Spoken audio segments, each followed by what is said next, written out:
Podcast. What episode? So it's 32. It's 32 and 33? 32 and 33. 32 and then 32 to be a double show. 32 and 33. Yeah. Okay. So it's 32, not 31. It is. Episode 32. 32. We didn't know it until now, but we got here. We did. We did.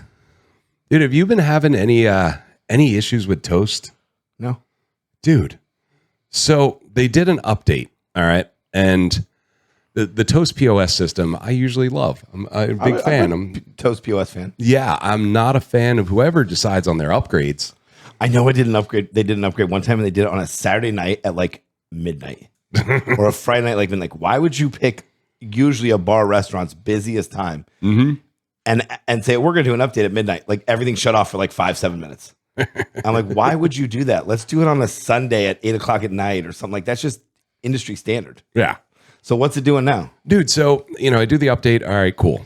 And then everything seems normal. Like, no big deal. And then the cooks come out. They're like, hey, man, like, stuff's not coming on our KDS screen that's supposed to. Like, all right, weird. So it can't differentiate, the different screens. I'm trying to figure out. I programmed it all myself. I know it.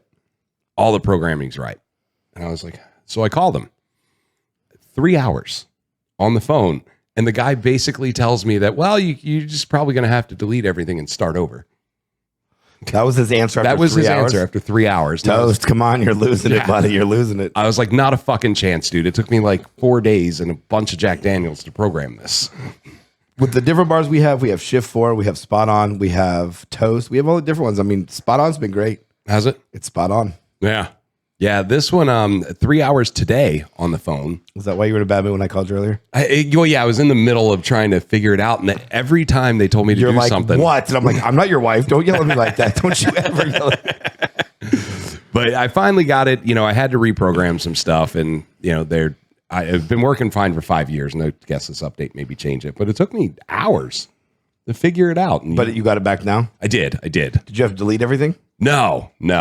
I figured out a way to, because I only had really changed the tacos. Hey, at least salads. they did it on on a Friday early.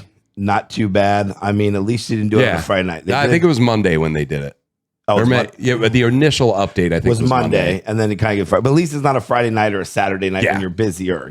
Being today not terrible. Being a Friday early on, they figured it out before you get your dinner rush. You have no idea how many like shrimp tacos we made that were supposed to be fried and they came out blackened just because it wasn't going to the right screen. Can you build them for that? No, I tried. They said no. The 47 shrimp tacos that came out black instead of fried, we'd like you to pay us back for that. Yeah. No, they weren't about it. But, Toast is great. It's a great company, but I think, I hate to say this, but once it went public, I think it started going down. Oh, it did? It's like, I don't know what it is, but I think when things start going public for some reason, now your shareholders are involved and they have decision-making rights or skills. And a lot of products, they aren't the same. Yeah, we got a lot of people to keep happy. Right. And if they don't want to spend 6 pennies on this, they're going to say no, and now you can't do it. Yeah. Let's fire 3 people and get rid of this and get rid of our CFO and make our CEO and this. And before you know it, we just saved $1.8 million, which go back in our pockets, but now that's not people that are upgrading the right thing. No. Oh, well, the joys of Toast. Yeah, there's 100 other POS systems out there, so. You switching? I don't know. I'm a little angry today, so I'm going to let it cool off for a little bit. You ain't switching until after October, November, that's for sure. No, I'm not going to go through a season like that. Yeah, I was going to say, not try to get a new thing in season. Wait till October hits and one of the food purveyors are like, oh, we can get you this really good deal. Okay. Well, I'm excited to announce our guest, a very good friend of mine, Anthony Hey Pal Viscomi. Done a lot of hosting gigs for us and stuff, and our Daytona, Volusia County celebrity. Well, it's great to be here. And you've done a podcast yourself. Yes, I did. I did 4 episodes. It was my first foray into podcasting. It was called Pal's Podcast. 4 episodes, and it was fun. It was a good time. Now, where do you get Pal from? I got to hear the Pal story. Oh, the Pal story. Because everyone knows you as Pal. It's astonishing how that happened, but there is an interesting story behind it. But, some people are very good with, remembering things, and some people are really bad at it. Well, unfortunately, my curse is I'm not really good with remembering names, especially female names in a social circle.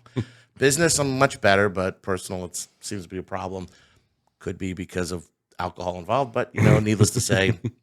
So somewhere 10, 12 years ago, in a crazy night out, accidentally referred to a lady that was hanging out with me and called her pal because she challenged me because she realized I did not know her name. She was 100% correct. I had no chance. So what you do in a case like that, besides going into sheer panic mode, is that you go through the alphabet in your head and you're trying to think of some mnemonic device that might trigger what her name was. Or you take her to Starbucks. You could do that too. Take her to Starbucks. That's actually a very good idea. Yeah. But unfortunately, there was not a Starbucks nearby. But at a moment of, I guess, ready to give up and panic, I looked at her and I said, I always taught the best defense is a good offense. And I said, pal, I'm really upset at you that you would not know my name, that you wouldn't think that I would know your name. And she stopped in her track and I said, I might have something here. So I used pal to get by circumstances like that. But it seemed to somehow move to my friends. And my friends started calling everybody pal. And before I know it, the entire city was calling everybody pal. And best of my know, the entire country's calling everybody pal. You know how many times I get a phone call, hey, have you seen pal tonight? Nobody calls me by my name, Anthony. It's pal. And my friends don't call each other by their names. They call everybody pal. So it's a special thing, even though it's been around since, beginning of time. So I love it. And all that happy accident. All by accident. Hey, pal. Sometimes those are the best things that happen to you. So absolutely. Mm-hmm. I think that's one of my, I've always been a fan of at least stuff in my life, and the random shit that just kind of boom. Okay. But you have to smile at them when you say pal, because you don't want to give them a chance to challenge your name. So you just smile at them and say, hey pal, how are you doing? You walk in a room, there's 100 people. You say, hi pal, good to see you pal. How's it going pal? And you just keep moving. And eventually, nobody doesn't realize. You get somebody like Jeremy sitting next to you, and you go, "Hey, Jeremy, what's that person's name over there?" Oh, yeah, that's Todd. That's so and so. Then that helps.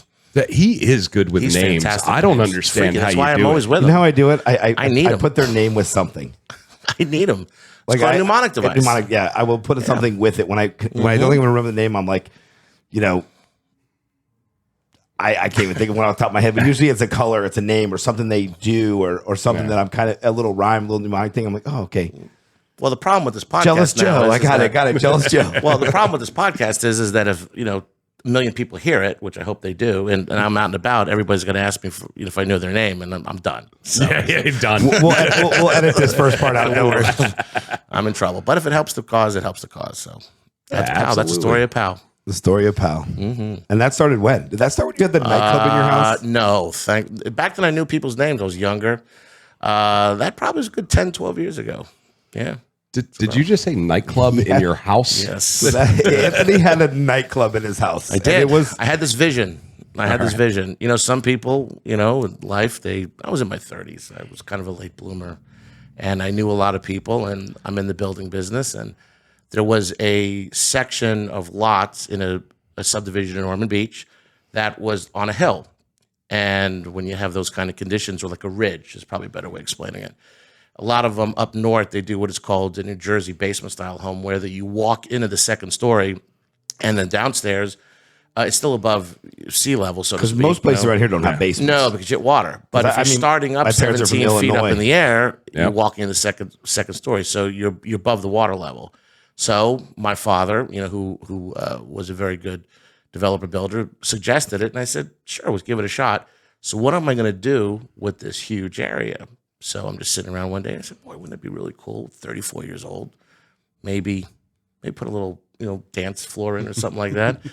Well, the dance floor led to a combination of like 3 nightclubs I had in my mind, and I pulled it off because it was 2 2,500 square foot structures. And the great thing about the first floor walkout basement, is that you're soundproof on 3 sides because you have earth. Oh, yeah. So you basically go downstairs. You don't go upstairs. So you walk in your front door and you go down. You don't go up, and you're going down in the 3 sides that are soundproof. So if you're standing in the driveway, it looks like a single-story home, not knowing what's 17 feet below the earth. Yep. And I did it at a time when there was no Facebook, no MySpace, thank God. Yeah, right.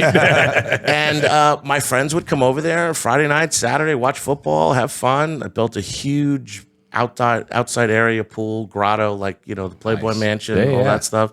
Just spending money foolishly, but it was a great time. Yeah, but and, live space and I came to you to get the club visions because you turned that thing. Yes. You didn't put a dance floor there. You're being modest on this dance floor. And it was something. The dance floor was actually bigger than our largest probably dance floor here in town, Razzles. I mean, it's pretty big. Jesus. But I knew I had something when the local club owners would call me on a Thursday and say, "Hey, pal," and well, actually there was no pal, but they would say, "Hey, Anthony, are you doing anything this weekend at your house?" And I go, "What do you mean?" He goes, "Well, we're throwing a white party or something, and we just don't want to compete with you." I'm like, "Mine's not an official nightclub. It's just a fun place for my friends to come hang out." And but they were serious. And I said, "All right, friends. well, There'd be 200-300 people. and I'd be like, Yeah.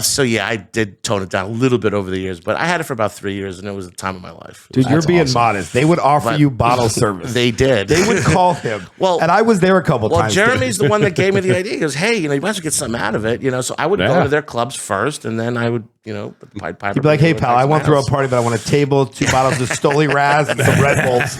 And he That's genius. And it really was. That's why I've known Jeremy a long time. But you got to remember, back then, you didn't have camera phones. You didn't have Facebook. MySpace might have been in its infancy stage. So it was just before that crazy social media broke out, because had we had it during then, I wouldn't have lasted a week. I mean, people would have been, reporting photographs. The cops would have been at my door, and that would have been the end of me. So it was great timing. It was the last great, idea I had, I guess, when it comes to that. So. Yeah, but you sold the house, and then didn't some guy come to you about 10 years later and be like, that is a really cool story. Listen So to this fast forward, it was after COVID. So 2021, I'm up in Ormond, not too far from the subdivision. And I'm in that bar in Destination Daytona, Saints and Sinners. And I'm up there just chilling out, and I get somebody tapping me on the shoulder, and I'm going, "Yes." And he goes, "I'm so sorry to bother you." I go, "I have to ask you a question." She goes, "Are you Anthony the Builder?" And I said, "Yes, I am." And I said, "Is there a problem?" They go, "Oh, no, not at all." And I'm figuring he's going to tell me what I hear from a lot of people, that he bought a home that we built, because I didn't recognize him, so I pretty much remember who I've built for. Yeah. But he said, "I just want to tell you how much I love living in, your home." And I said, "Well, that's really nice. Really nice compliment. I appreciate it." I go, "Which subdivision?" He goes, No, you don't understand." He goes, "I live in a home that you lived in." And I knew immediately. I said, he's going to ask me questions about my house, which the underground was affectionately called the Vault. That's what it was called. And he was the 4th owner since I left. Okay. And I said, "Well, would you like to know?" And he said, "I just would like to know, is it true about the stories I heard?" I go, "Well, what did you hear?" He goes, "Well, is it true that on a Friday or Saturday night you'd have like 100 of your friends over?" I go, "Absolutely not. It was more like 200. He goes, "Wow." He goes, "I just want to shake your hand and say thank you very much." I go, "Was it still a nightclub?" He goes, "Oh, no, it's a mother-in-law apartment." So I said, "You turned my nightclub into a mother-in-law apartment?" They go, No, it was the person before me." And I go, "Would you like me to change it back?" And they go, "Oh, no, I get divorced." I go, "Yes, you would." Yes, you would. Yeah, but you did it smart, because you went around to all the neighbors, and they would all come over. Well, I built their homes, too. We used to come over. Yeah. And I'd park in someone else's driveway. "Hey, Doug," and I'd park in Doug's driveway. 3 houses They were all down. there. They were all there. Yeah. Nobody cared. It was like a community, Yeah. and everybody knew that's just what you did on a Friday or Saturday. Well, you had to. And the great thing about it is that Saturday, especially was during football season or baseball season, you basically would, and it was nice weather out, you could use the pool, had TVs everywhere, you watch sports. Saturday all day, relax, and then Saturday night you go out, and then you do it one more time, and then everybody goes to work. That was the rule. You had to go to work. You had to leave. You had to go to work. Sunday, 6 o'clock, had to you'd be out the leave. door. Yeah, that was a good time. The new generation doesn't know how to party and go to no work. clue. They have no idea. It's different now. It is. always- I mean, if you look at things, I don't think it's COVID. I think it's more the generation. It is. Yeah. I mean, like, look at generational. Hooters. I mean, Hooters is potentially filing for bankruptcy. Yep. Astonishing. And I think Hooters, remember the 90s and 2000s, that's all we did. We went to Hooters. I think it's the new generation. It I is. don't They're think not they looking care. for dining anymore. They either don't. want upscale dining or they want fast casual. My nephew and nieces, they order, was it Uber Eats or whatever it Yeah. is, and they don't leave the house. And I'm just like astonished. I couldn't wait to go to Hooters or Wing House Yeah. or whatever. There's no desire. And that's kids in their early early teens. Yeah, but you remember Yeah. nowadays all their friends are on social media, so I can hang out with my friend on social media. I can TikTok, I can Instagram them, I can Snapchat them, I can all over the world. I can sit with my phone and watch whatever I want. We didn't have that back then. No. We had to go out. If I wanted to be social and see my friends, it was either call them on my. Remember, we all got our own phone lines. And we were. It was either call them on the phone line. That was it. There was no TikTok. Or you watched TV. Your 80 channels of TV you had. Or you met people out. Hey, let's go out. Let's go here. Let's go cruise in the neighborhood. Let's go sit at Dunkin' Donuts. Like you went out, and now they just don't have to. I was told to leave. My parents did not want me loitering around the house. They said, "Do your homework and go out. And when you see that sun coming down, then you get home. Street lights Don't come make on. me come find you." Oh, yeah. There was no pager. There was no cell phone. There was none of that. And the penalty for not showing up was severe. And that's the difference, is that you were trained right to get home. And at least in my, strong Italian Catholic upbringing, I mean, you did not go against that. Yeah. The penalties were real and they were severe. Yep. So what do we think this means for Hooters? I mean, Hooters files for bankruptcy. Does this mean they doesn't close mean them they all? can't operate? I mean, lots of places declare bankruptcy. It's just a question of how they reorganize it, and do they want to just cut half the buildings out there, 3/4 of it, keep a few open. Well, they just closed 40 of them in June. How many do they have total? 223. So that's 20 some odd percent. I mean, I know some that close 50, 60%. In other Is businesses. the local one here on the chopping blocks? And somebody had reported that it was, but I still find that hard to believe because it's Daytona, right across from the Speedway. I don't see it going anywhere. If I had to bet, I said it'll make it. Well, hopefully it does. You know what they can do, and a lot of some of these franchises do. If it's a cash flow problem, what they can do, they can borrow money off their franchisees. Not so much like physical money off the franchisees. You borrow it from the bank, but your collateral is that franchise money that you're going to come in. So you get that loan, like, okay, we're going to close these and we're going to open new franchises. And then, you got your initial franchise fee that's more, and then you got your monthly, so they can have a cash influx and borrow against that cash influx. But what's going to make people come there? You can borrow as much money as you want. You can buy more chicken, hire more staffs, open more restaurants, close 30, 40 more. Yeah. But what's going to make people go out to Hooters again? Less options. As far as competitors? Yeah. Yeah, but look at Twin Peaks. They're up and coming, man. It seems like more and more opening. know One or two something? are closing. Yeah. But Twin Peaks, if I had to compare Hooters service to Twin Peaks, and I've been to them all, the Hooters service that I remember was always much better. The food at Twin Peaks doesn't do anything for me. And I hate to say it, a lot of the staff, they're on their phones, they're not paying attention. And maybe Hooters is the same now. I don't know. But, you got to follow what the market wants. I mean, you just have to stay in touch with it. I don't know if Hooters can be saved or not. I mean, who knows? But I hope so. To me, I've got a soft, part of my heart because I grew up in that thing. But Yeah. it doesn't mean it's going to last. We'll see. and do they start pulling all their sponsorships and things like that? I mean, they got a Hooters car in NASCAR. Do they still have one? Yeah, I don't see them pulling sponsorship or anything. I don't think they're going to pull advertisement. I think it's a cash flow issue. And, I think they have a plan to how they're going to get past it. But right now, it's just a little tough. And I mean, the economy's tough right now. And they're making a whole bunch of investors that come in. You don't know. Yep. I mean, it's possible. The investors could be circling and they come in and get a great deal. They buy up the debt. If there's money to be made, there's plenty of money out there. It all depends. If they look at it, it's futile to just throw money down a hole. I just don't think people are adapting, even from the corporate Fortune 500 companies all the way down. They're not adapting to what you have to do now. Yeah. I don't see Hooters that big of a change from 20 years ago. I mean, their shorts got a little bit longer. They went football jerseys instead of the T-tops. Like, they remodeled some of the restaurants, but like nothing has changed. You have to adapt every 5-10 years. New generations, new things going on, new food prices, new alcohol prices, new things are involved. Yep. They still got a Jaeger machine sitting on the back. Like, I like Hooters, don't get me wrong, but Jaeger machines are out, man. Like, I remember the Hooters from the 80s. That's my Hooters. And they had all the photographs. They've all been taken down. So all of the pictures of the old race car drivers from Dale Earnhardt, Benny Parsons, all those guys that were in every single corner of the world, all those photos are down. do you remember the one here when they used to put the ticket and they throw it to the kitchen? Yes. It was like a zip line. It was like I mean, that was kind of cool to see this thing like fly through the air. When That's right. It was a cool thing. Like, It was. It's true. Yeah. I don't know. I just think that restaurants in general, whether you're fast food, fine dining, whatever, you have to adapt every couple of years. You do. Joe, you guys adapted. You went Yep. from one to another thing. I mean, we all have to adapt, whether it's events that bring people in, or it's food, or it's service, or it's clothing. Yeah. Like it all has to keep adapting. And I just don't think that a lot of these restaurants, we'll call them like the Applebee's, the Chili's, the Hooters, the Wing Houses, that have adapted to the new thing. Sure, we're on Uber Eats. Yeah. Sure, we did this, but where is it really going to be? Yeah, I mean, we adapted a lot. I mean, ours was a big change, but for years it was a day club. It was a get drunk, party hard, have a great time, and the town changed. The town got more sophisticated. The town got more expensive. More money came in, and having that day club just didn't draw the crowd like it used to. So we look at that. Okay, well, now we have to make some changes. Hurricane came in and helped us, make that change faster. Mm-hmm.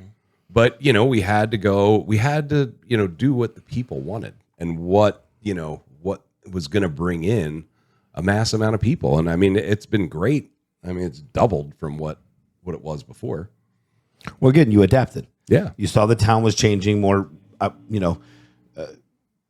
rich people are coming in town, buying houses there, buying it, and they want more. They don't want a day club. They want a nice restaurant to go to. Yeah. Something on the beach, and they're okay with a $31 meal. And you went from $10, $12 cheeseburgers to $18, $19, and salmon and this, and you took your menu up, but you were successful with it. Yeah. I think that everyone has to look at it like that. And they wonder why. Look at Alexander's and Norman. The place is packed. And it's what, high end. I mean, you don't Very get, high end. You don't get out of there. For I was there Friday, and I know people couldn't get a table. I mean, literally had to splice a couple bar tables. You together. couldn't get a table. I was struggling. Did you call everybody pal? Listen, pal. I did everything I could. I was Anthony, giving money. Hey, you call me next time. I'll get you. Kudos to Alexander's up and ground up, packed. But remember, just came in about a year and a half ago. High end. I remember people saying it'll never make it. Right. And look, now it's packed. Mm-hmm. And look, it's high end. I memean, again, Very high end. It's either high end or people want fast casual. I think that in the Applebee's, Chili's, the dining type thing, I think it's out. I think it's starting to fade little by little. I will say The sports bars are around. The sports bars are around a little bit, but and still doing it. But like, there are not sports bars like there used to be. I loved sports bars, and they just aren't. They had to. What adapt. made it different? What made it different? A sports bar from 20 years ago and a sports bar now. What's the difference? It's not central around sports. Like even a sports bar isn't a sports bar. Like, you go into a sports bar, you see themed, you see jerseys, you see like it's sports, and they try and make it to where it's not as sporty. So, people that aren't into sports will come in. Are you comparing that to Daytona? No, I'm saying all over. Because I don't think Daytona we have. Like, I think if you go to Pittsburgh, you go to New York, you go to Chicago, there are sports bars that have Chicago Bears jerseys. And New York. I mean, Anthony, you go to New York quite a bit. I'm sure there's bars that are all Mets, all Yankees, all Knickerbockers. I mean, the Knicks, that went back a little bit. There's only one that I go here locally, and that's Southturn. It is a Pittsburgh Steeler and Philadelphia Eagle bar. Go Birds. And I'm telling you, the Birds outdo the Steelers now, and the two owners are, come from a long line of Steeler, family members. I mean, that it's in their blood. I watched the Philadelphia Eagle fans this year in numbers. I mean, show up week after, and I'm a New York Giant fan, so it was pathetic for me. I mean, Thanks for Saquon. You're welcome. What do I get out of it? I got a LaCroix today. Thank you. I appreciate it. Big. It's really astonishing. If you are a Philadelphia Eagle fan and you are not going to Southturn to watch games, you're missing out. That is, it's deemed a Steeler bar, but trust me, it's an Eagle. It's more Eagle fans by far. Recently, or do you think over the years? Oh, no, it's been that way for at least 3 years, but grew. I remember 3 years ago, they had the Liberty Bell. They had a little small version of it, and it was annoying as hell. I wanted to take it and crack it over their heads. They would ring it every time there was a touchdown. Well, you know how loud that is? Mm-hmm. And then they went to the ELGLES every time they, I'm sure you know it by heart. Yeah. Then they would sing their song at the end, and I want to puke. I know, I got his bird ass. But I will say this. I did bet a lot of money on the Eagles in Super Bowl because I knew you guys were a better team, but Southturn is, giving them a big plug here. They are definitely a sports bar, no question. Now it's not fancy, But Yeah. their food is great. Their steak tips. They have the best wings, as far as I'm concerned, in town, and they have TVs everywhere. Yeah, the hot sauce for me, like their wing sauce, that's important to me. Like if I'm going to a sports bar, I want to That's the have place. great wings. Have to. When I drank, I'd go, I'd start at 11 and, have wings at the halftime of the first game and have wings at the halftime of the second game. That way I could physically walk out and not be carried. had a little food in there. There you go. First quarter, third quarter, have some food. Yeah, but I don't know, man. I was a big fan of sports bars, and I love that, the sports bars that are all sports. There's nothing else. That's what it is. I was never a big sports bar fan. I mean, I liked them, but I was more the loungy nightclub thing. I like the nightclubs. I like them both. I go to sports bars during the day. I go to nightclubs at night. Spread it around. That's Jeremy at night. Strip clubs, whatever. It all makes the same. So you're a big New York fan. Huge. I'm a New York Met fan, New York Giant fan. Usually Giant fans are Yankee fans. I'm a New York Giant fan, which we are god awful. I literally hope they sell the team to Saudi Arabia. I hate them so much. We gave away our best player to the Eagles. You're welcome. Yep. The New York Mets did just spend $700 million on one player, so we have some money. $700 million On one player, Soto, Juan Soto, Yeah. the hopefully the greatest player. of all $700 time. million over how many years? Oh, it's forever. I mean, he's basically, We owed but you. for $700 million. Hey, for $700 million, he's in 5 too. For 7,000, I'd play for the rest of my life. No, he is very good, but I don't know if it's worth spending that kind of money on one player. But they did. Good for them. Aren't they still paying off Bobby Bonilla? Oh yeah, Yeah. That's never gonna end. Yeah, the Bobby Bonilla curse, where a lot of these players, what they do is they defer their money and you pay them over the next 20 years or whatever. Well, July 5th, I think, of every year is Bobby Bonilla Day, and that's when he gets a check for 1.5 million or whatever it is. For how long? Well, I think it's a couple more years. 30 years, was it, or 25 years? I think it was 25 years. 25 So years. a couple more years. He did deferred his salary? He got this huge number, but said, I'm not going to take it all. And a lot of these players, like Otani, I think, does something similar. And a lot of these guys, when you give them 400, 500, 600 million, they don't want it all now. They said, we'll take it over so many years. And even if they retire or they fire them, you still get paid. Still get paid. So Bobby So Bonilla, they're making all, but isn't that money kind of, to most great players, that money's maybe not the $700 million, but back then the money was chunk. well, look at the alternative. Bobby Bonilla was a good player, not a great player.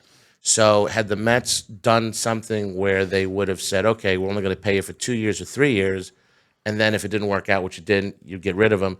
He locked in for that pay period so that he basically knew he was going to get all of his money. It may take him 25 years. But he's still getting it. And he went on Did he to have a lot of sponsorships? he went on to play for another team too. Yep. So he's getting paid twice. Paid for the Pirates.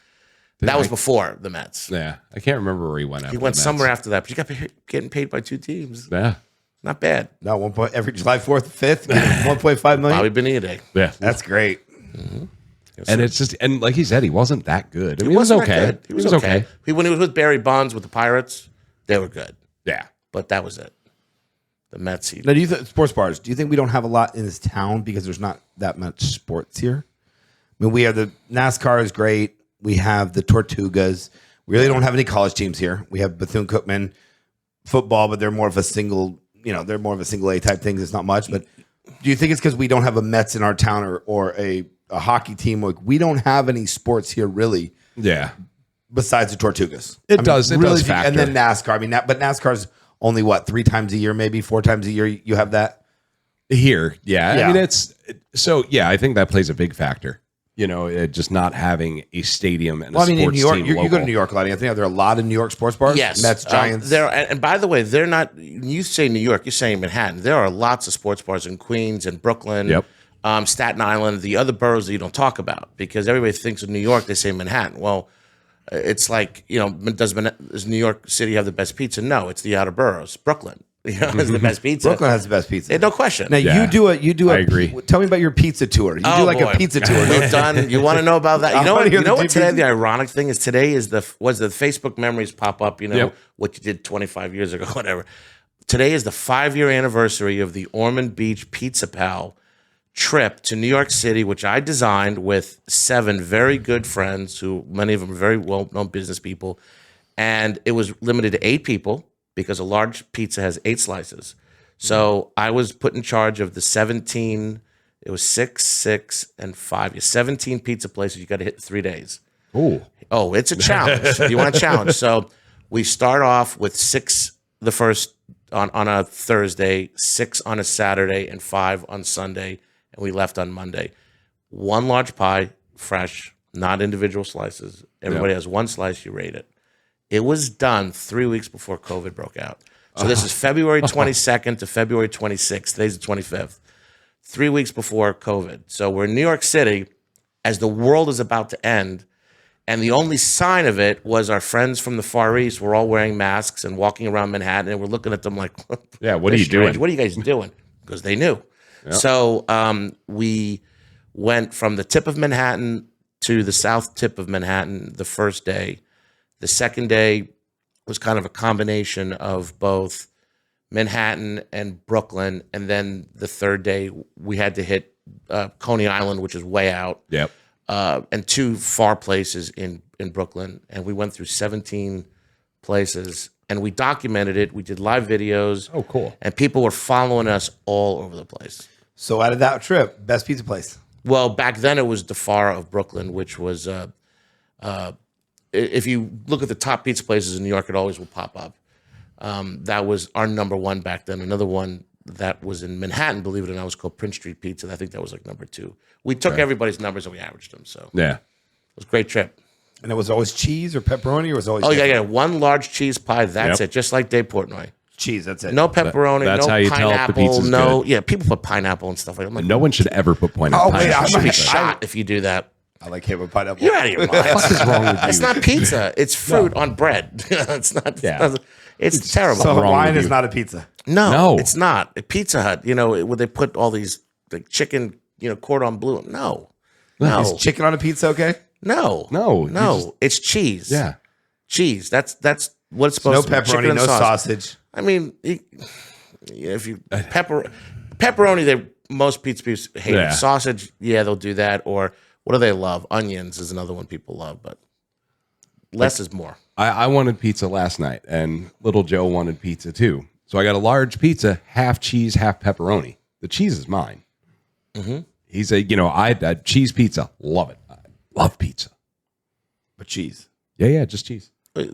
I think New York's got the best pizza personally. New Haven's very good. New Haven is very good. Philadelphia, I've hit all 5 New Haven. All 5, this is the cool thing. All 5 of the best pizzas in New Haven are on the same street, Worcester Street. It's stupid. You literally can cover all 5 in, 15 minutes. But almost like next door to each other. Yeah, Sally's, Modern, Bar, was the other one. Zupardi's, and there's another one in there. And they're all literally in the same street. It's crazy. When's your next New York pizza trip? Well, I'm waiting for baseball season to start because I will go to Mets. And once that happens... Is that April? Around April, May. Yeah, because we start spring training here in a couple weeks. March is usually April spring training. I think it's the end of April, I think. Yeah. I mean, the Tortugas start here like around the 7th, 8th. Yeah. That's usually when all the baseball. But to do an actual 3-day event, I don't know if I could do that. I mean, we hit them all. We hit them all. So somebody suggested doing Chicago. I'm like, that's not pizza. That's quiche. Sorry, everybody from Illinois out there. It's good, but it's pizza. not pizza. No. Philadelphia, believe it, has good pizza. Angelo's Pizzeria is very good. I love Angelo's. And their cheesesteak is the best on the planet, I think. See, D'Alessandro's for me. I'm a never been there, but D'Alessandro's I've guy. heard that. Yeah. The 2 that everybody rave about, I think, suck. That's Pat's and Geno's. Pat's and Geno's. No one from Philly goes you to can get Pat's a and better. Geno's. You can get a better cheesesteak here in Port Orange. Trust me. Absolutely. Yeah. Yeah, it's Overrated. garbage. Yeah. Garbage. But they're known for it there? They are. Well, they're right across from each other. Yeah. And, It's like a competition in the ghetto. yeah. Great marketing. Aren't the best pizza places in the ghetto? Yeah. Well, I would say in the socially challenged areas. Yes. Socially challenged. It's a nice way of putting it, Anthony. My favorite pizza place here is very small little place called Pizza. Guys are from Staten Island. George, the owner, great guy. Corner of Nova and Bevel. He's consistent whenever he's there. I call to make sure he's there, and when he's there, I fly over. And it's always the same price, $10. Everything's $10. $10. $10. It's a beautiful thing. He's a Isn't great that guy. where you large Shout out to George. $10. $10. Yeah, Philadelphia, Philadelphia has great Italian food. There's a lot of Italians in Philly. Now, like I like the pizza in Jersey and Philadelphia. Obviously, New York for me, especially, bar none, better pizza. But Italian, like the spaghetti, and I learned how from an Italian how to make the spaghetti sauce or gravy. You can't call it sauce; got to call it gravy.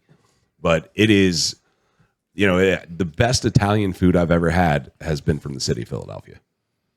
It's just mind blowing. Thankfully, we have a couple good ones locally. I mean, I will say that. I mean, I don't know what your type is, but Mario's is very good in Ormond. Anna's on Seabreeze is excellent. Langola up in North Ormond is excellent. I mean, you got 3 excellent. Mario's has been here since the 1950s. Oh, no shit. I mean, go there on a Monday, Tuesday. It's the place to hang out now. Hey, why not do a local pizza one? Well, we actually talked about that, but we figured we'd get piss everybody 40 off. people. You're going to piss everybody off. Imagine charging X amount of dollars and It's take funny a that you say that because one of the other members had suggested that we just do everybody. But the problem is, how great would that pizza place show up with 50 people all ordering large pies? You know what the problem is? Somebody's going to get their feelings hurt. Every restaurant owner, every pizza place owner is going to be calling you like, "Hey." If you give it's actually kind of weird. I'll tell you a funny story about Dave Portnoy.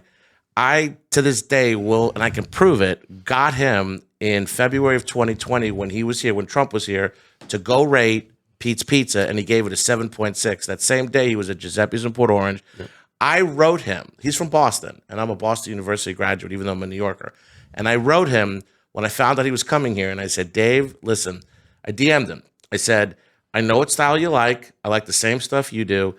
He had come here once before a long time ago and got some place on the beach side. He gave it like a 4.1, which I don't even remember the name of it. But anyway, and I said, you're going to love it. This is a 7.5 or higher. And sure enough, he does it with, not Jeff Jarrett. Who's number 88? He just ran in Dale Jarrett. Or Dale Jr. The guy that finished third in the 500 this year that hadn't raced in a long time. He's won many Winston Cups. He was a huge long shot. Darn it! He's number 88. Not 88. I can't remember. Jimmy Johnson. Oh yeah, Jimmy yeah. Johnson. So he does the pizza review with Jimmy Johnson, Jimmy Johnson's daughter, Dave Portnoy at Pete's Pizza, and they all fell in love with it. And I'm waiting, just say my name. And I want a little credit. He goes, the guy that DM'd me. If you watch the episode, he was 100% right. He knows what he was talking. He said the guy that he didn't say your name. And I was like, but you still have the DM. Yeah. I still, of course, I save everything. You know. Did he actually write back? No, he didn't. But who else? You know. Yeah, he did a call out. I sent the Pete's Reese. I mean, it was me. I mean, who else would it have been? Let's do one around here. It's crazy. Let's put together 25 people. Get a van bus thing. We can get a bus thing. Takes everybody to the. But what he's saying, you're going to piss off. are People you going to get upset? the restaurant, the pizza place owners. You give somebody a 7.1 and his neighbor's a 7.2 that he hates his guts, it's going to be horrible. Yeah, it's going to be a nightmare. Horrible. But there's 30 people. It's all together collectively. It's not like 8 of you come in. It's Is it going to be Pal's Pizza Tour? Pal. I'm pretty sure it's just going to be one guy. Jeremy, they're going to be caring about Pal. So Pal's Pizza Tour. The Anonymous Pizza Tour by Pal.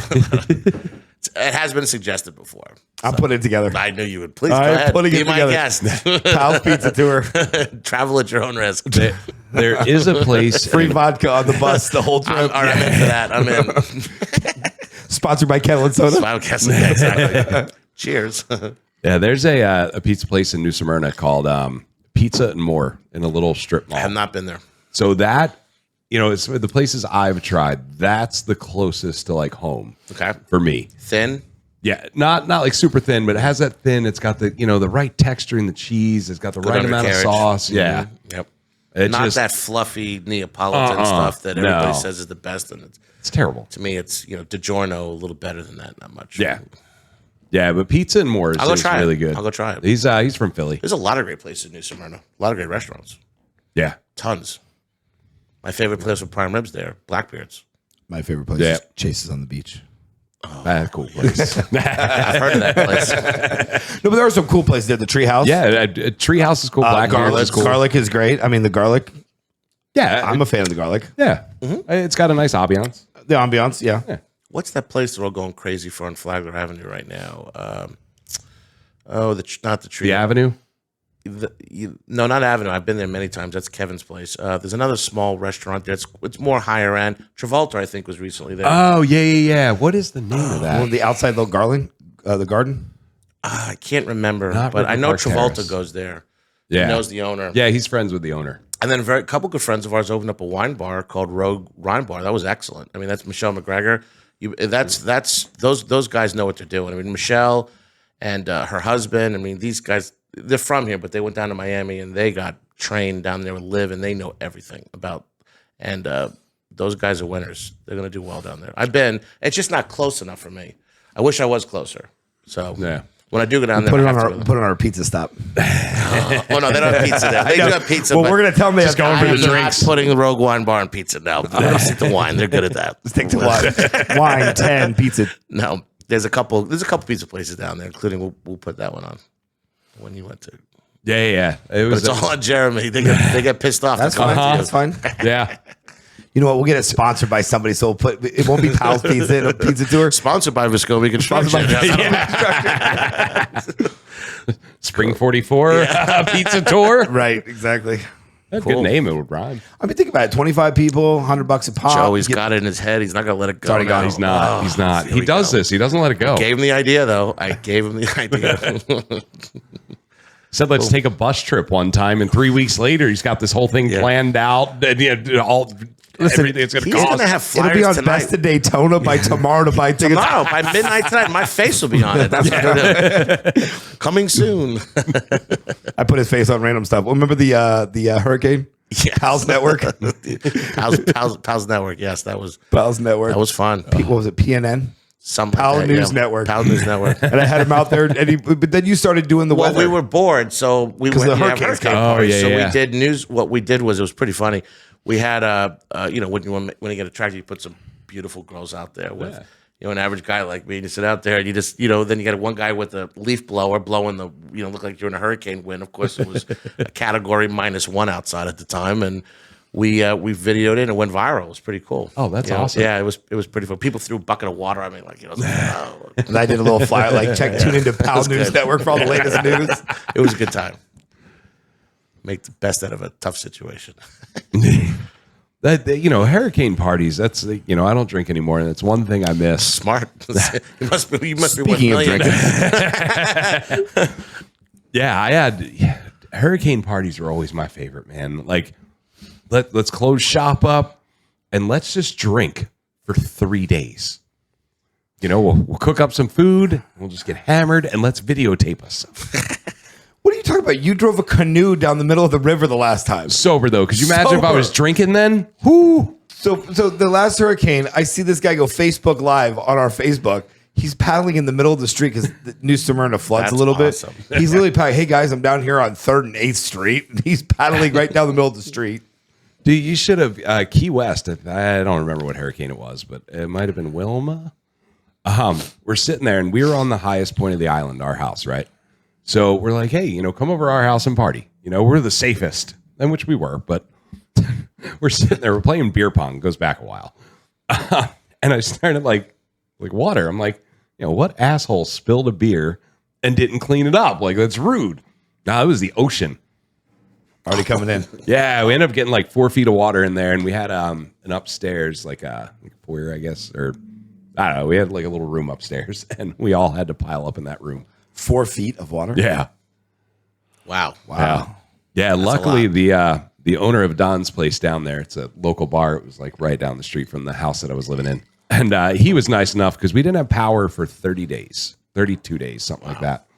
And he was nice enough to run me a tab until I could pay him. That was a terrible idea. So let me guess. You went there every day for 32 days. Multiple times a day. I bet your tab was over $5,000 It was 5,267 in 30 days. in 30 days. Sounds like Anthony on a Friday night. Those were the olden days. That's Yeah, God, we were killing chickens and grilling them like we were eating. They had they had a cell phone tower, like a temporary one that they put in the Albertsons parking plaza. Underwater still. Yeah, well, this is after the water had receded. We just didn't have power, so you couldn't use your phones or anything. So they put that out there in the whole town because it only worked in like that little area. The whole town is in a parking lot just trying to use their phone. 300 people in a parking lot, not even buying anything. Yeah, Albertsons is sitting there giving out, like, rationing out food to people. Well, it's funny because people, being that we're in the home building business, people ask me all the time about, what's it like going through the hurricanes? And I've been here since 1977. I remember when Hurricane David was basically coming up Granada Boulevard as a Category 1, and I was 7. Ooh. So I remember these things, but I have to tell you guys that the most damaging storm that I recall was not even a hurricane, because it was in the month of January. It was called the Storm of the Century. And it basically was a nor'easter that started down here and made its all the way up to the northeast. And living in a subdivision in Ormond called the Trails, I judge it by how many trees came down. We were trapped in the trails for days. I mean, days. You could take every other hurricane, the debris, one day, maybe a day and a half, probably close to a week. No power for probably in the trails close to 2 weeks. Couldn't get food. I mean, it was bad. And it was caught everybody off guard because it was not labeled a hurricane. It was January. It was January. It's not really hurricane. It was December, January. I mean, you look it up, 1993. And then, of course, the fires of '98, I think, was worse than everything. That was because you had nowhere to go. I remember that. I can tell you for sure. I lived just east of what do you call it? Of Granada and Nova, and they were evacuating everybody west of there to the beach. Well, how many people could fit on there? Yeah. Holy so shit. I literally lived right there watching. It looked like something that people were just fleeing, a nuclear weapon ready to go off. People were just fleeing to the beach, and people were parking their cars on the sand, knowing they're going to get, because they were desperate. There were fires everywhere. It was incredible. That to me was scarier than any hurricane. At least hurricane, you know where it's going, you see it, and it passes. You know there's going to be an ending point. Fires kept going. Might be 4 hours, 6 hours, but you know there's an ending point. You want to go in the middle of the state? Fires were in Orlando, Gainesville. You want to go north? Jacksonville, Palm Coast was on fire. You want to go south? Mims, Scottsmore was on fire. Daytona Beach, west of LBGA on fire. That was tough. Do you remember Hurricane Sandy up north? Oh yeah, caused more damage, I think, than insurance in the history of insurance business. So I was in Jersey at that point. I had my landscaping company, and I'd lived in Florida a long time, so I'm used to hurricanes, and I'm like, yeah, let's go, get back to my partying. Mm-hmm. And it was real. I didn't think it was going to be that bad, and holy shit, it stayed together. Yeah, that's the problem. It never weakened. I called my buddy the next day after the hurricane. I was like, hey, you ready to work? He's like, what? I'm like, I got 4 chainsaws. Let's go. Yeah. Because in Florida, people know how to, they know what to do after a hurricane. They know how to clean up. They have the stuff. Within 3 days, it's almost like it never happened. Yeah. People in Jersey do not have any of that knowledge or equipment. Yeah. So you're like, we're ahead of the game. It'd be like us getting hit with a snowstorm. So what'd you make? 10 grand a day? 20 grand a day? I made so much money for that month. So much. To the point, I had a guy, and I knew him. Like, we're not friends, but I knew him. And he was like, I need your help. I'm like, dude, I am so backed up. I can't fit you on the schedule. Like, I can't do it. He's like, well, I'll give you $7,000 to cut this tree. I was like, I will fit you in the schedule. I'll see you today. I'll be there in 10 minutes. For $7,000 to cut down a tree, it took you what, an hour? An hour and a half? 2.5. Still probably. For $7,000? Yeah. You work 24 hours and you don't even think. Oh, yeah. About it, because the money's just there. 11 o'clock at night, you're still cutting trees down. Uh-huh. God, when I used to do the snow plowing too in the winter. And so you get these contracts, right? Like for a hospital. So you get a hospital contract, and then if it's going to snow or maybe snow, you have to be in the parking lot and you have to sit there until it might not even snow, but you have to sit there. And what they do, you sign these contracts with them and they pay you whether it snows or not. So you have to be in that parking lot if there's any chance of ice, and you have to be salting everything. And yeah, but that was great, man. I'd sit there, I'd watch a movie, I'd kick up and, get paid to sit in a parking lot. $7,000? I wasn't. The hospitals didn't pay that well. $500. Only rich people paid that well. But no, I mean, it's insane when a storm hits somewhere that's not used to it. That does the most damage. It catches people off guard. Yep. Just like I said, the storm of the century to me, because nobody was prepared for it. That January one. Yeah, it was January of 90. It had to be January of 93. We were cooking with our barbecues because you had no power. So you went out there and you made your bacon, you made your eggs, and we were trying to explore. You couldn't get off your street. No cars were going anywhere because, got to remember, it's 1993. So a lot less developed areas. and trees were blocking Granada. Nova was impassable. It was crazy. It really was. Yeah,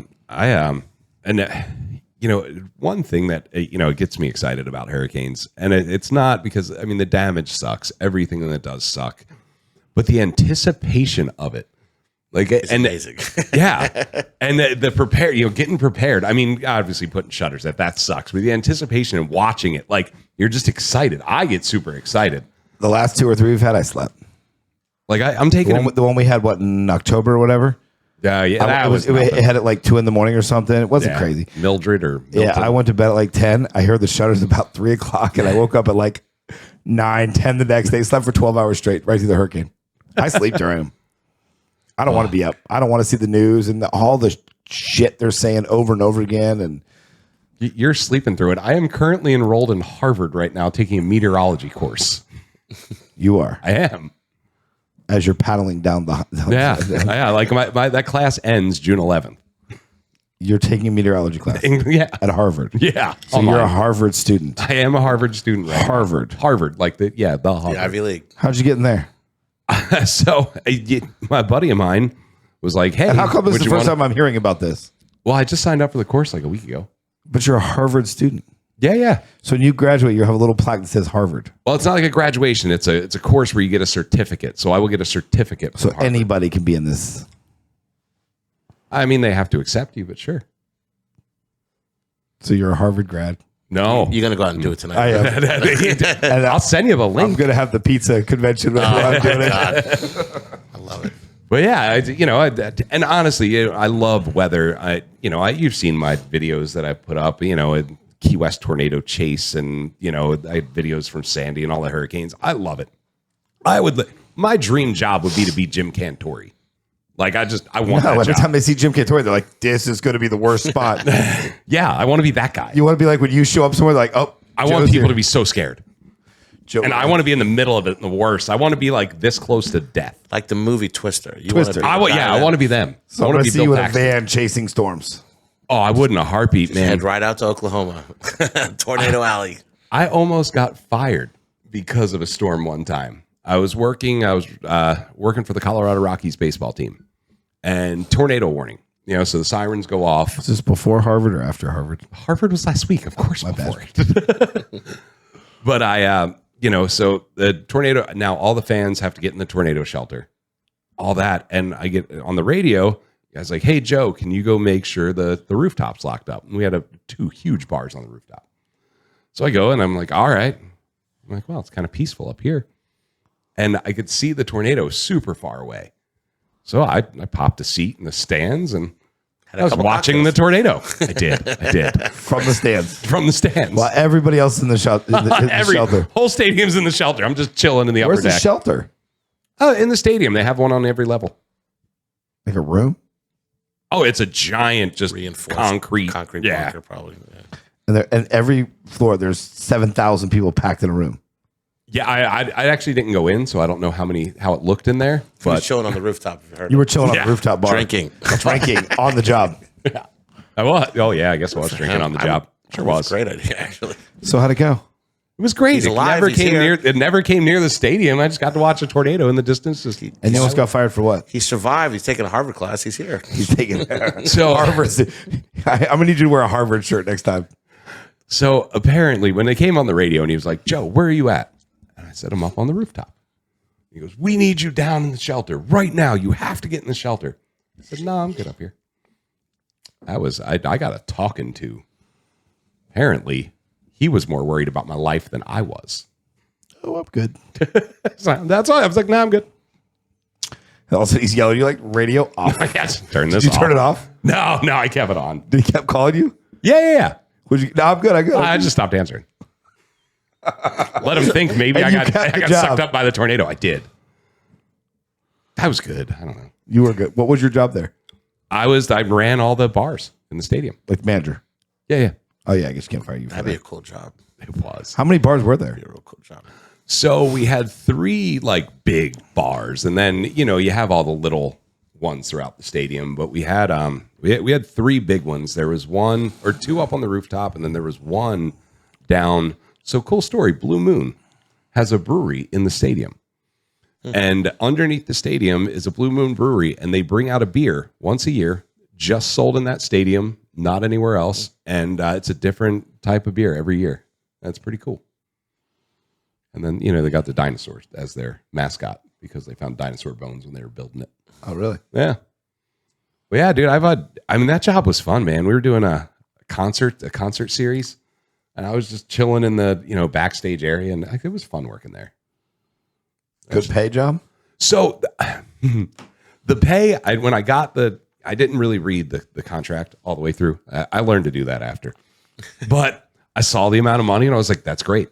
I love that. Because it was hourly. And I was like, cool. And I didn't realize that job didn't continue when off season was there. Oh. So I had 6 months out of the year where I just didn't have a job. Did you make enough to not work? No. Mm-mm. Yeah, you're gonna make income for 6 months. So. So that's when he started going to Harvard. Math don't work. Yeah, I ended up taking over a bar in Inglewood, Colorado, and they were too far gone.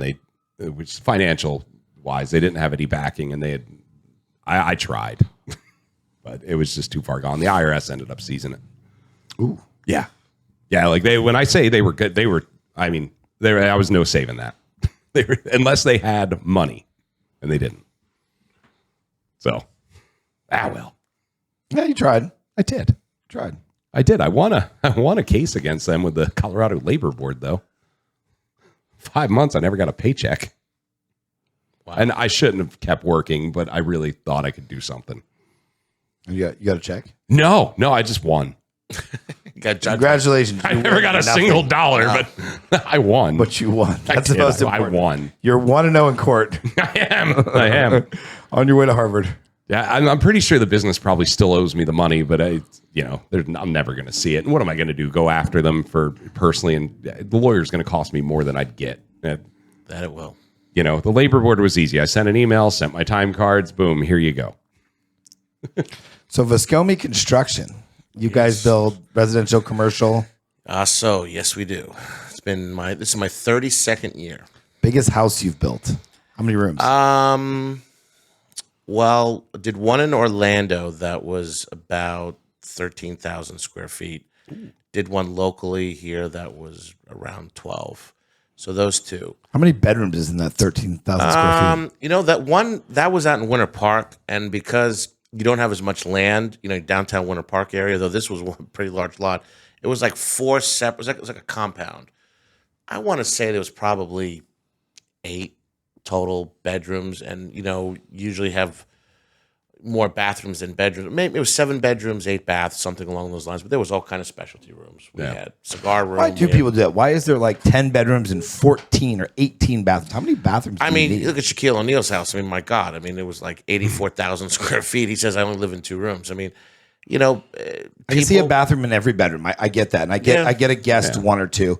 You see those houses, it's like 9 bedrooms and 17 bathrooms. Yes. Like, why do you need 17 bathrooms? It's always amazes me, but locally, you don't usually see that much. You just don't. Even on the beach in Ponce Inlet or Daytona Beach Shores, where the lots are a little bit bigger, you usually maybe 7 bedrooms, 8 bedrooms, But you built bowling alleys in houses, done that, games rooms, done that, and grottos, done all kinds. I did a shooting range once in a house. Oh, nice. Yeah, that was pretty cool. A nightclub. Well, I did it myself. Nightclub. Our average home is probably in the, I'd say 4,500 to 6,000 square foot range on average. Okay.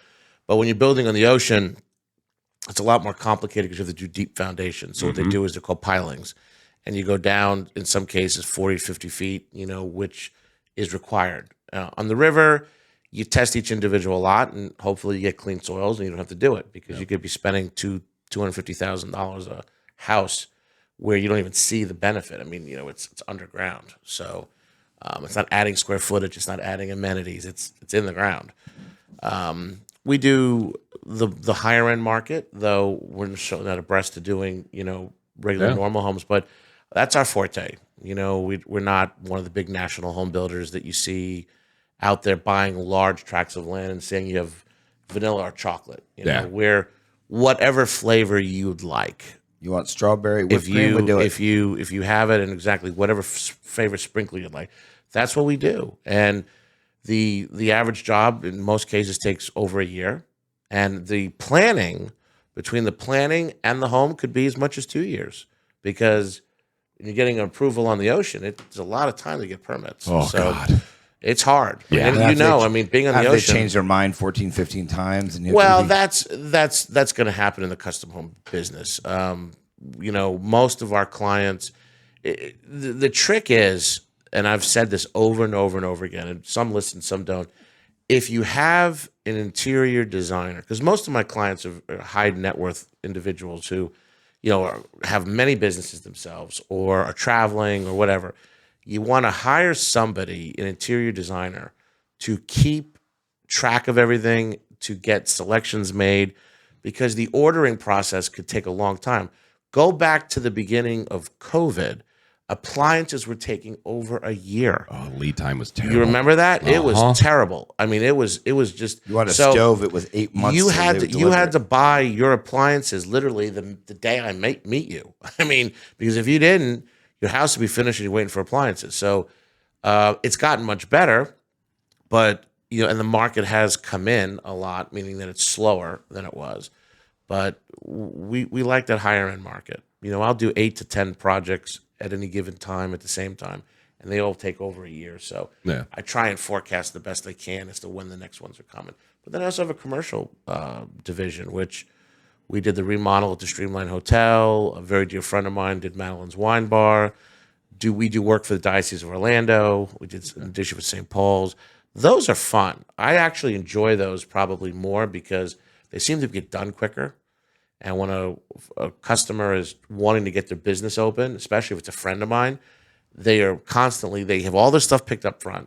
They want they want to get their business going because they want revenue. Yeah, ready to make money. Ready to make money. That's why a So- house will take 2-3 years. They don't care. Oh, well, if you have, I've met customers where literally I can't reach them because they're on an African safari for a month and they're here and there. And as I said, if you're going to do that, that's fine.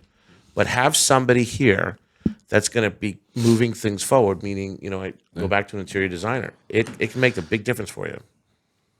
That's, How is the construction business right now? Is it, coming out of the way the economy is? And well, here's the problem. It doesn't matter whether you're in construction, restaurant business, whatever. Labor is still a problem. yes. And Finding labor? well, let me labor's give you an expensive. example for somebody who's been doing this for 3 decades. When I got out of college in '92, and my dad was a well-known developer builder, I went to work for him, and I wanted to learn. And I remember over 32 years that if you had an air conditioning business, a framing business, a electrical business, plumbing business, the children wanted to take the business over. Yep. So everybody's getting older. And to answer your question, everybody's still getting older, but the problem now is the kids don't want to take the business over because they're making money, doing the things that you see online and social media. They're becoming influencers and all this other stuff, which I don't even understand half of it. And it kind of scares me because if there's nobody that wants to learn trades, who's going to be doing these projects down the road? I was making $4 to $5 an hour, which was probably maybe a hair above minimum wage in 1992 when I got out of school. There are kids right now, if they have a brain, that take over their air conditioning or their plumbing companies can make a killing. I'm jealous of what I couldn't do when I got out of school, but even with all that, you still have kids that just don't want to do it. And we're all getting older, as I said. So it's a very rewarding business when you get a project done. Yeah. But if you came to me, Joe, and you said, Anthony, I want you to build me a 5,000 square foot home on my lot, the 2 questions you're going to ask me is how much and how long. Yep. I can't really look at you in the eye and tell you exactly how long at this moment because of so many variables. Cost-wise, I'm going to be able to give you a really good idea, but I couldn't do that 4 years ago. I think you have to look at it and be like, what's more Yeah. important to you? Cost or time? Well, what a if lot they of builders say time, then you tell them it's cost. If Well- you tell them it's cost, they tell them it's time. if Joe asks me how long it's going to take, I'm going to answer him back. It depends on you. And he's going to be like, what do you mean? Well, are you going to make your selections in a timely manner? Are you going to do everything I need you to do? Are you going to help me move the project along with you? And you may yes me to death, but I'll know very quickly if you are, because I'm going to set up all of your appointments, hopefully with somebody that's working with you like a designer. And we'll see. And I will tell you along the way, I'm not ashamed. At the rate you're going, you're not going to get this project done because you're not making the decisions. Yep. Also, if you're making a lot of changes. Because remember what I just said about the labor pool. You have less people.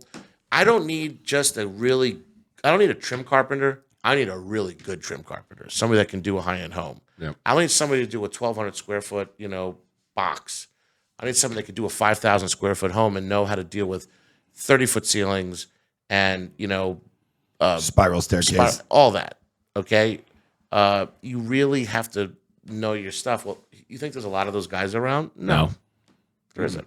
So, and their prices keep going up then. yeah, but you know what? If you have the means, you'll pay it. But the problem is you might have to wait. So there's only so many guys that can do that and that we trust. So what we try and do is keep them on all Viscomi jobs. So if I can, and it's hard. I mean, think about it. Yep. You got 100 pieces to every puzzle, and you got 10 puzzles going at the same time. It only takes a few pieces out of whack for you to be looking at it going, oh, now what do I do? Yeah. It's hard. I don't recommend it for the faint of heart. But it's very rewarding. I mean, I've been blessed. It's like our dating life, huh? Building homes is easier than dating life. I think. Dating in the dirty D, right? Dating in Daytona. Is that what they call it now? They still call it dating. I don't know. Dating. Hanging out. No, it's hanging out. I think it's hanging out. It's hanging out. Yeah. It's hanging out now. When I was in high school, it was dating. It's now hanging it's out. hanging now. out. Yeah, Slide it's the hanging DMs. out. You want to hang out?